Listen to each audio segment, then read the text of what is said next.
Mila. We're going to show you how to put on the leash and how to work through the 4 stages of training and using those 5 tools. So here we have the leash. It's just the handle. As you go down, you push this black button. This is like the keeper, so it can move up and down the leash. What this keeper does, wait Mila. This keeper controls the slip lead, how loose it can get. So it can always get tighter, but it can never get looser than that. So we have that keeper. We have the O-ring that's going to go right in between the ears, behind her head. We have this figure 8 ring right here that's going to go underneath her chin. And we have the nose strap that's going to go over the nose. I like to make it extra big, so that way I'm not trying to fit her head into it and squish her nose. And this is just going to go behind her head and over her nose.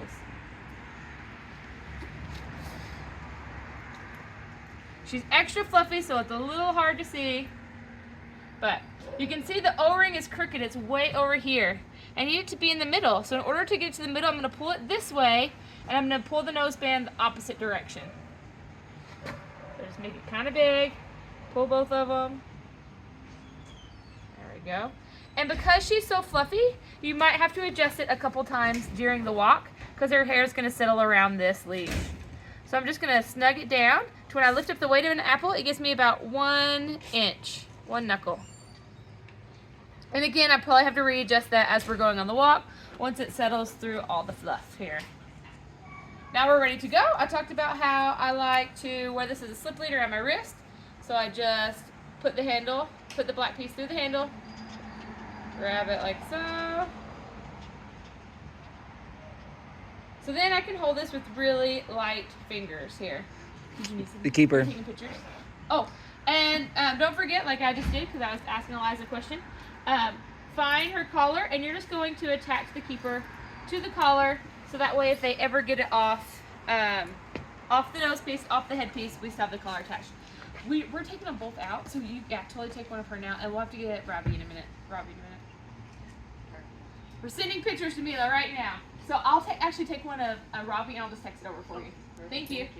So before, Guppy, come. So before we go through doors, we put our bum down. I'm gonna turn her this way, she's gonna look the other way, and that's fine. I lifted up the weight of an apple. As soon as her bum went down, I released that pressure. I walk through. I can do whatever I want, wave my hands around, come on in! And if she stands up, I lift up that weight of an apple again. Come on in, let's go! The cue to get her to come inside is the tug. Once inside, we put our bum down again. All right, I'm gonna let you talk because I don't know if it's easy to hear. Okay. All right, so we're gonna do that doorstep approach one more time here. Okay, so as you approach a door, okay, she's gonna give that gentle lift. Okay, and we're gonna be calm and patient here. Jennifer, oh, she had to scoot back a little bit because the door moved. Okay, but that's not her decision, that's Jennifer's decision or your decision. Okay, you should be able to open and close that door, greet people on the other side. Okay, talk to people. The door isn't the cue to move. The movement isn't the cue to move. That physical touch, again, is the cue to move. So she should wait there, calm and patient, until Jennifer gives her that physical cue of that pull. How's it going today? Come on in, let's go. Oh, there she moved again as soon as she said, come on in. Come on in, it's good to go. Good to see you. That's one reason why we don't use those verbal cues yet. We want her to wait for that physical touch. So she gave that physical touch. She came out to the other side. Okay, she gave me enough room to get out, and then she gave that lift and sit. So we want to do that patient lift and sit on the inside and on the outside. This is one of our most important tools that we're going to practice over and over, is that patient lift and sit. Okay, and it's okay that she lays down. That's great. So the lift and sit, this could be, for 1 minute while we greet a neighbor. This could be for 10 seconds while we get the mail out of the mailbox. This could be for 30 minutes to an hour while we eat out at a restaurant, right? But that patient lift and sit is the most important. And then when we're ready for that to end, again, we're going to give her that physical touch, that tug, so that she can then know to move on. So as we start going here, I'm going to get up to the side. Okay, we want Mila's head to be right next to your leg. Okay, you can see Jennifer keeps her hand back by her back pocket. Okay, that way that leash stays nice and short. And so every time Mila hits the end of that leash, like right there, and it gets straight, that's when we're going to give these tools. Okay, so you can see her there using the flick. Okay, or the tug. It's just a very gentle wrist flick. Okay, just a quick reminder like, hey, you're starting to pull on me a little bit. Please don't do that. Okay, and then we're going to change it up. So if we're always doing the flick, she's gonna be like, oh, the flick, that doesn't mean anything anymore. Okay, so now here, Jennifer's trying some serpentines, okay? So we're zigzagging, okay, serpentining. We're moving in an irregular pattern so that Mila has to pay more attention to what we're doing. She no longer can predict where we're gonna go next, okay? She has to watch and follow our every movement to better follow our lead. Okay, so these are the serpentines or zigzag tool that we are gonna use. And you can see she kind of incorporates the flick a little bit into that one. That one right there is a rollback. So if she's really pulling and not getting the other two, the rollback is another very good tool.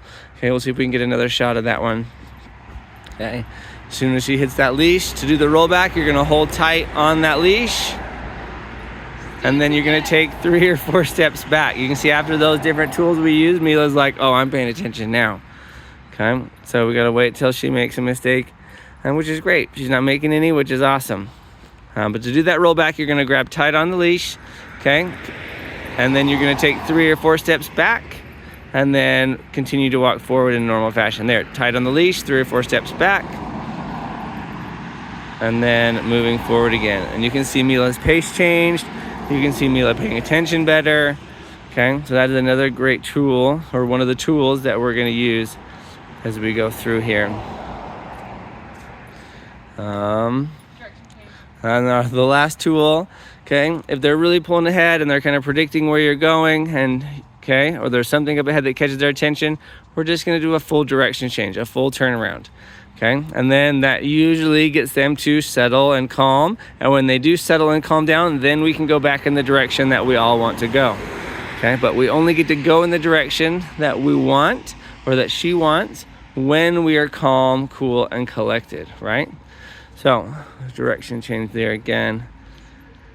So again, anytime that leash goes straight, that's when we're gonna incorporate these tools, right? As long as she's on a nice loose leash like she is right there, oh, except for there's a little flick, okay, then we're gonna incorporate these tools. So if she's loose leash, great, walking right next to your side, okay, body position, a loose, short leash, okay, so that her head is right there at your side. Anytime we feel pressure. Yeah, and then anytime that leash goes straight and we feel any amount of pressure on your hand from that short leash, that's when we're gonna apply these 5 tools. Okay, so there we're gonna walk up the stairs, nice and calm at your side, okay, and we're gonna come back to the doorstep approach. So again, walks can be any length, right? It doesn't matter how long or short, okay, but just as long as they are quality of walk here. So back inside, just gonna sum everything up in a short session for the video. Okay, back to the doorstep approach. Again, there's the physical touch to come inside. And now we're inside, back to that nice patient lift and sit. And then we're gonna move on and go find our bed. Just put her on this one for a minute. Okay. So, back onto a bed. Okay, again, New bed she's never been on new before. bed, she's never been on this one before. Again, you can move them around, you can have multiple beds. The bed we usually have for her is in the other room, so we'll let her borrow this one for a minute. Okay, so you can see as we get onto the bed, she did that lift and sit. Okay, she's gonna slide that keeper up, loosen it up. We're gonna put it around her neck. We do this at first, just so when they get off, they're easier to catch. You have something to grab or stand on or whatever. There, she stood up again, so she's just gonna give that reminder of that lift and sit, as well as the distance pressure or the body language. Okay, and then we're gonna go back and forth. Okay, this is also a good time, yep, where we can also love on them.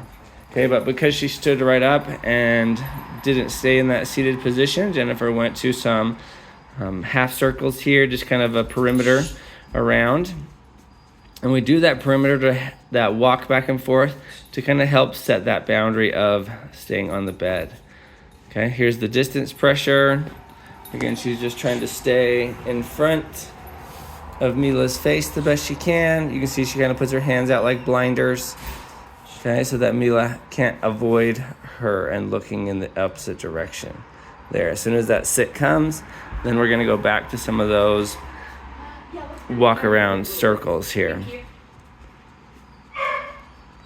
Okay, and after a few circles, she's doing good, then we're just gonna move on with our daily life, right? We're gonna be cooking, cleaning, Okay, this is also a good time to go up to her when she's really doing good and she hasn't just made a mistake, to go love on her. After a walk, this is a great time because you can kind of give her a good nose to tail, check over, make sure there's no burrs or mats or hot spots or her pads didn't get too sore on the walk or her nails aren't too long. We want to be able to make sure that we can comfortably rub and touch, okay, all over Mila. Her tail, her feet, her paws, her nose, her ears, okay, everywhere. We want her to be able to be comfortable with that and us to kind of just spend that quality time loving and rubbing and praising on her so that she's doing good. Okay. Now at this point, we're just going to move on to our daily routine.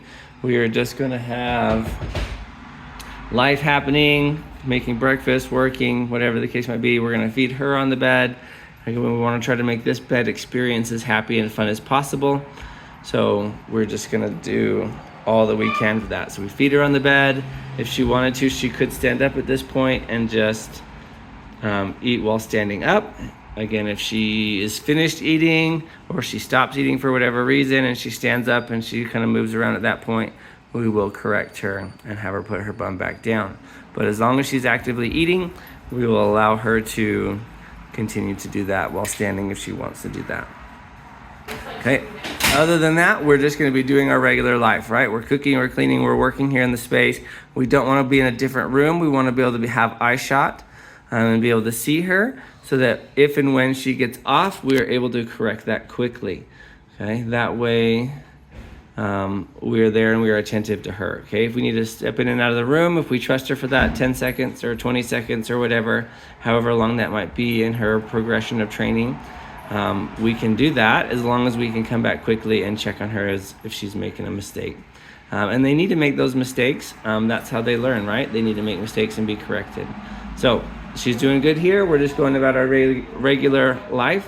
Okay, we're not having to sit here and watch her. We don't want to just sit here and watch her. We want to be able to do other things while she does her thing there on the bed. Okay, and then when we're all finished with time on the bed, there's a good praise because she's doing so awesome. We're going to talk about that reflection space. Okay, so when they're all done, we're going to, again, use that physical touch. If they didn't have a leash on, you can just kind of guide them with your hand. She still has her leash on, so we're going to guide with that leash. Okay, we didn't put it back on her nose, but we're just leading her with that loose leash through here. Okay, well, a lot of people ask us about that reflection space. Okay, the reflection space is a closed space, no windows, okay, where they don't have any distractions. They're not busy watching something else. It's just a small enclosed space. Okay, this is a good spot where we've got water usually. We just moved it out for them outside. Okay, they got water, they got a bed in here usually. It's just a small space where they can kind of think about and sum everything up that we've been talking about. Okay, and that's where she would stay for reflection. We don't want her to stay in there right now because we're going to practice the bed for a few hours, but that's the type of space that we use for that reflection space. And it's so important so that they can really understand and they can kind of let all that they've been learning sink in, and they can kind of think about it, how it went, how they would do things differently the next time, okay, what to do better, that sort of stuff. And that really kind of brings all the training full circle and really kind of gets them progressing faster at that time in that closed space where they don't have to think about anything else. They can just totally decompress and relax and have a good day. So anyway, that's all the 4 steps of the training in a nutshell. We have the how to leash them up. Free play. We have the free play, the training walk, the bed reflect. Those are the 4 training steps that you saw. We have the 5 training tools for keeping a short leash. The flick, the zigzags, the roll back, the patient sit, and the direction change. And you're going to repeat the 4 steps of training at least three times a day. We do them 3 times a day.